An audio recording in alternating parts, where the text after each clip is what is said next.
Hi, this is David Mastio, California editor for the Center Square, and this is California in Focus. As always, I'm joined by Kenneth Schrupp, a California reporter for the Center Square. Today we're talking about how pro-Palestine protests are causing a rift among California Democrats. So Kenneth, we didn't have a tree lighting ceremony this year?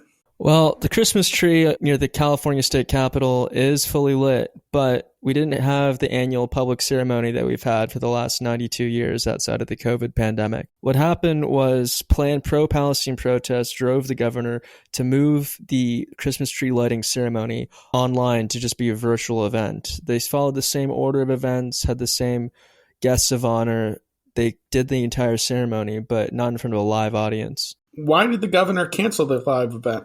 The governor's spokesperson did come out and say that it was protests around the country and the lack of safety that is evident in some of the demonstrations that drove them to make this decision. I think we have serious other examples from across the country, including a recent event disruption at the Christmas tree lighting ceremony at Rockefeller Center. There were maybe 500 pro-Palestinian protesters who arrived and tried to make their way into the tourist-heavy scene, but were prevented from accessing the Rockefeller tree by police. When they couldn't get in, they regrouped and went to the Fox News headquarters Christmas tree, which led to a standoff with police that ended with a melee as many individuals were arrested. How is this creating a divide between the governor and other Democrats in the state? We see a lot of California Democrats deciding to support the Palestine side in the conflict over the Israelis.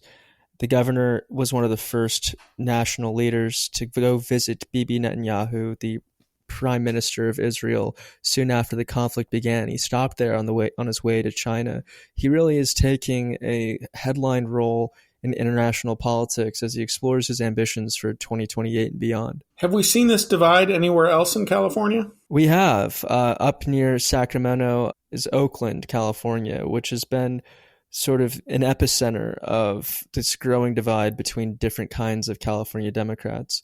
At the beginning of the conflict between Israel and Gaza in the aftermath of the Hamas terror attack on October 7th, the Oakland Education Association, which is the union that represents Oakland Unified teachers, issued a statement that supported Palestine and condemned Israel as a, quote, genocidal and apartheid state.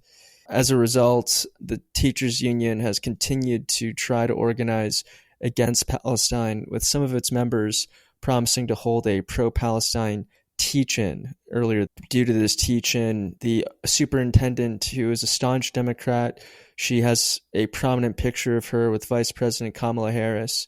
She issued this letter saying the district does not authorize this action and that the teach-in materials are not aligned with the materials and guidance previously provided by our chief academic officer.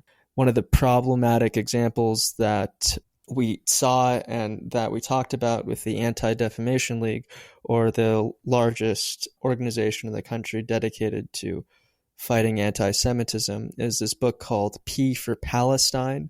It's a book for kids in transitional kindergarten through third grade. And on one of the pages, it's an alphabet book, so they go letter by letter. It says, I is for intifada. Intifada is Arabic for rising up for what is right if you're a kid or a grown-up. Intifada means rebellion in Arabic, but it's usually used to refer to the recent armed uprisings by Palestinians against Israel that have resulted in serious amounts of bloodshed. So how does this divide play out in polling across parties? We can take a first look at the party divide of it's presented by Gallup poll from a few months before the conflict. 49% of Democrats support Palestine, while 38% support Israel.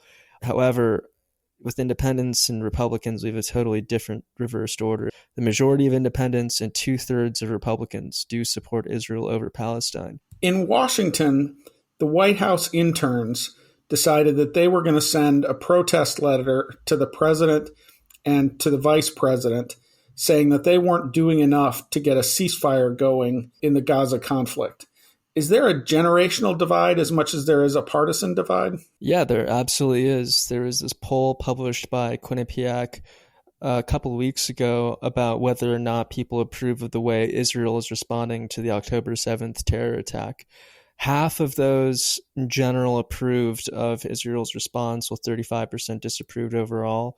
But of those who are 18 to 34, only 32% approved of what Israel is doing, as opposed to about 58% of those who are 50 and older. So there's a huge age gap here that we're seeing play out in politics across the state as younger and more radical elements do try to push for a more radical position on the matter. I'm David Mastio with the Center Square, and we've been talking with Kenneth Schrupp, California reporter for the Center Square. You can read his work at thecentersquare.com. Thank you for listening to California in Focus, and please subscribe to our podcast. Knowledge is power, and you deserve to know what happens in your state government. That's why the nonprofit Franklin News Foundation is bringing you straight news journalism through the Center Square, reporting on state authorities and publishing stories that show where your money goes and who spends it. By supporting the Center Square, you can track politicians' use of taxpayer money and demand transparency from elected officials. This is how we can equip everyday Americans to hold their government accountable. Become a supporter of Franklin today at franklinnews.org/donate.